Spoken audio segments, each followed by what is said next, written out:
Hello guys, ഇന്ന് ഇന്ത്യൻ്റെയും ഒരു ചെറിയ ബിസി ഡേ ആണ് കാണിച്ചു തരാൻ പോകുന്നത്. രാവിലെ തന്നെ കോഴിക്കോട് പോകാൻ വേണ്ടി മാറ്റി ഒരുങ്ങി വണ്ടി എടുക്കുമ്പോഴാണ് വണ്ടിയുടെ പഞ്ചറായത്. പക്ഷേ ഇതേപോലെ പഞ്ചറായിട്ടാണ് ഞാൻ വീണതും ആക്സിഡന്റ് ആയതൊക്കെ. ഇപ്രാവശ്യം ഞാൻ ആ മിസ്റ്റേക്ക് റിപ്പീറ്റ് ചെയ്തു. ടിപ്പ് ഓഫ് ദ ഡേ, ഒരിക്കലും പഞ്ചറാകുമ്പോൾ പെട്ടെന്ന് സഡൻ ബ്രേക്ക് പിടിക്കരുത് കേട്ടോ, ഇന്ന പോലെ. അങ്ങനെ പിന്നെ ഞങ്ങൾ വേറെ വണ്ടി എടുത്ത് ടൗണിലെത്തി. അങ്ങനെ പിന്നെ ഞങ്ങൾ ബിസിനസ് പാർക്കിലെത്തി. ചെറിയൊരു ഷൂട്ട് ഉണ്ടായിരുന്നു. അതൊക്കെ കഴിഞ്ഞ് ഞങ്ങൾ SM പോയി സാധനങ്ങൾ വാങ്ങാൻ വേണ്ടിയിട്ട്. ഈ സെൽഫ് ഇൻഡിപെൻഡന്റ് ആയ ഏറ്റവും വലിയൊരു പ്രശ്നം, നമ്മുടെ ഫാമിലിക്ക് എല്ലാ പ്രാവശ്യം പെരുന്നാൾക്ക് ഡ്രസ്സ് നമ്മൾ എടുത്തെടുക്കണം. പെരുന്നാളിനെ പറ്റി പറഞ്ഞപ്പോൾ ഒരു കാര്യം പറയാൻ മറന്നത്, നിങ്ങളൊക്കെ പെരുന്നാൾക്ക് മൈലാഞ്ചി വാങ്ങി. ഞാൻ പ്രാവശ്യം വാങ്ങിയത് ജെയിൻസ് എന്നാന്ന് പറഞ്ഞ ഇൻസ്റ്റാഗ്രാം പേജിൽ നിന്നാട്ടോ. അപ്പൊ ഇനി ആരെങ്കിലും വാങ്ങാത്തവരുണ്ടെങ്കിൽ പെട്ടെന്ന് തന്നെ ഒരു പേജ് ചെക്കൗട്ട് ചെയ്ത് മൈലാഞ്ചി ട്യൂബ് വാങ്ങിക്കോളൂ. എന്തായാലും പെരുന്നാളൊക്കെ അല്ലേ, മൈലാഞ്ചി ഒക്കെ ഇട്ട് പൊളിക്കണം നമുക്ക്. അപ്പൊ ഞാൻ ഒരു പേജും കോൺടാക്ട് നമ്പറും അവിടെ കൊടുക്കട്ടോ. ഇതേ കാര്യമായിട്ട് SM വാങ്ങിയത് ഈ കുപ്പിയാട്ടോ. അവളെ വെള്ളം കൂടി ശീലം കൂട്ടണം എന്നൊക്കെ പറഞ്ഞിട്ട്. പക്ഷെ വീടെത്തി നോക്കിയപ്പോൾ ഇതിൻ്റെ ഉള്ളിൽ ആ സ്ട്രോ ഇല്ല എന്നുള്ളത് മനസ്സിലായത്.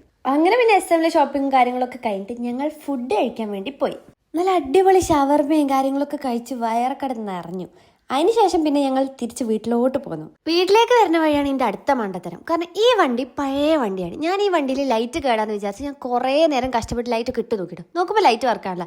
ഞാനും ഇതേം കഷ്ടപ്പെട്ട് 2 ഫോണിൽ ടോർച്ചൊക്കെ പിടിച്ചിട്ടാണ് ഒരു ഇരുടായ കാടിൻ്റെ ഉള്ളിലൂടെയൊക്കെയാണ് ഞങ്ങൾ തിരിച്ചു വന്നിട്ടോ. ഗൂഗിൾ മാപ്പ് ഞങ്ങൾ പറ്റി. അങ്ങനെ 20 സ്പീഡിലൊക്കെ ഞങ്ങൾ പതുക്കെ വന്ന് വീടെത്താനായപ്പോൾ ഉപ്പനെ വിളിച്ചപ്പോൾ ഉപ്പ പറയുക, അതിൻ്റെ ഇപ്പുറ സൈഡിലൊരു സ്വിച്ച് ഉണ്ട്, ആ സ്വിച്ച് ഇട്ടാലേ ലൈറ്റ് കത്തുന്നുള്ളത്. എനിക്കറിയില്ല, ഞാൻ ഇത്രയും കാലം ഓട്ടോമാറ്റിക് ആണല്ലോ ഓടിച്ചിട്ടുണ്ടായിരുന്നത്.